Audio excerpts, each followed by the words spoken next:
Is that your primary care doctor? Yeah, that's her. How would you feel about receiving home-delivered meals? The Senior Center here has a really great program. Assessing your cognitive functioning, your memory is a regular part of our assessment.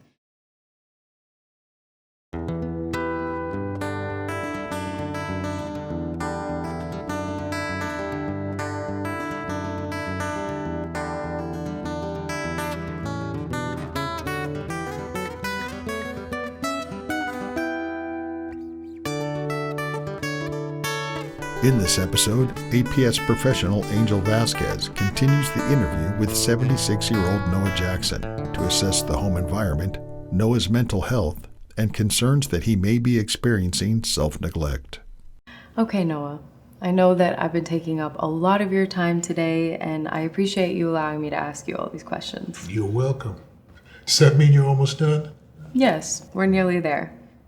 I would just like to better understand how you're caring for yourself here in the home. You said that you would be open to receiving home-delivered meals, and I'd like to make that referral for you. Does that sound okay? Sure. Just let me know how much it will cost. I sure will. You mentioned that you sometimes forget to take your medications. This is concerning because one of your medications says that it's to remove excess fluid from your body, and your ankles and your feet appear to be swollen. How do you remember to take your medications? Do you have a system to help you remember? I don't know if you'd call it a system. I just set them over there, and when I see them, it reminds me to take them. How would you feel about having someone to come in, help you around the house, and remind you to take your medication? Yeah, sounds expensive.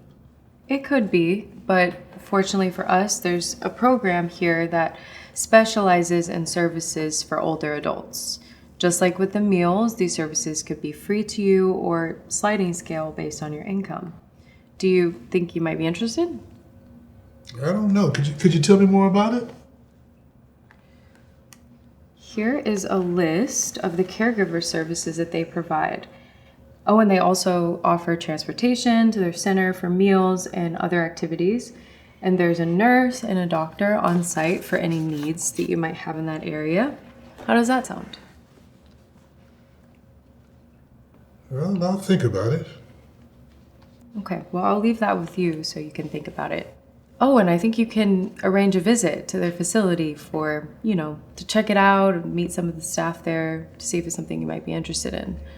I think they'll even include a free lunch during your visit. Did anyone ever tell you there's no such thing as a free lunch? Okay, so part of our assessment is to assess the overall safety of the home. I feel safe at home. This is a good neighborhood. That's great, but I'm referring to the safety of your home environment.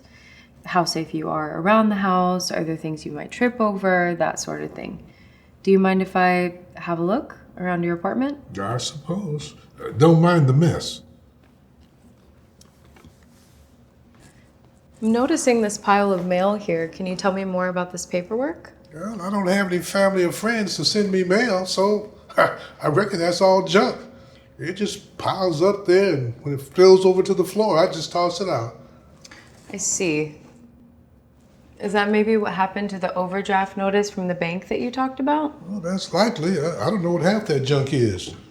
I understand how that could be overwhelming. If you decide to have someone help you manage your finances, they could help you sort through a lot of that stuff. There's also ways to opt out of receiving junk mail. I could help you with that. Yeah, I'll up for that. Do you mind if I have a look in your bedroom and bathroom area? I don't mind the mess.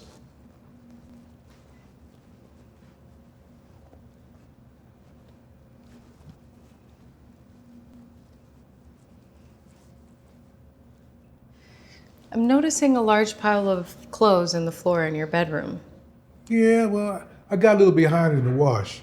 I got ready to run a load, and I saw a leak behind the machine, and I haven't used it since. Have you called anyone to get it fixed? No, I keep forgetting to call. Plus, it's probably going to be expensive. Well, I'm guessing you have a maintenance department here at the apartment complex. I'm sure they could have a look at it for you.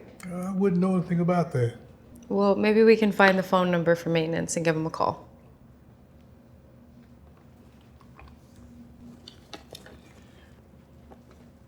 Noah, I'd like to talk to you about something else. You mentioned that you sometimes feel overwhelmed, and I understand that some of the things that we've talked about can be a little upsetting as well. Sometimes when people feel overwhelmed, it can make them feel sad, and those feelings of sadness can lead to feelings of hopelessness or thoughts of not wanting to be here. Have you had any thoughts like these? You mean like hurting myself? Yes, that's what I mean. Have you had any thoughts of hurting yourself or taking your own life? No. I feel sad sometimes. I felt that way for a while after I lost my wife, but I decided I could never do anything like that because of my faith. Also, I got Tina, and the plans we make made me feel better.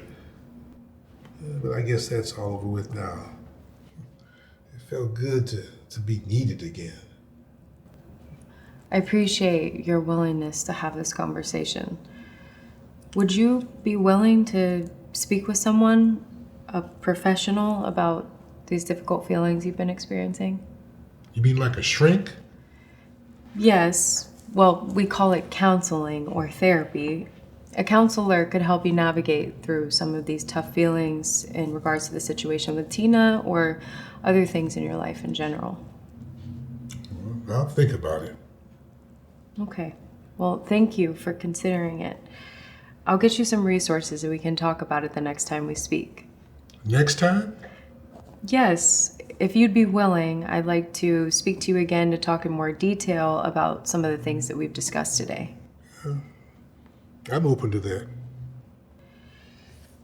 This is the Crisis Lifeline phone number, 988. Would you be willing to call or text this number if you feel hopeless or suicidal? Yes. I'll put it right here where I can find it. Thank you. You're welcome.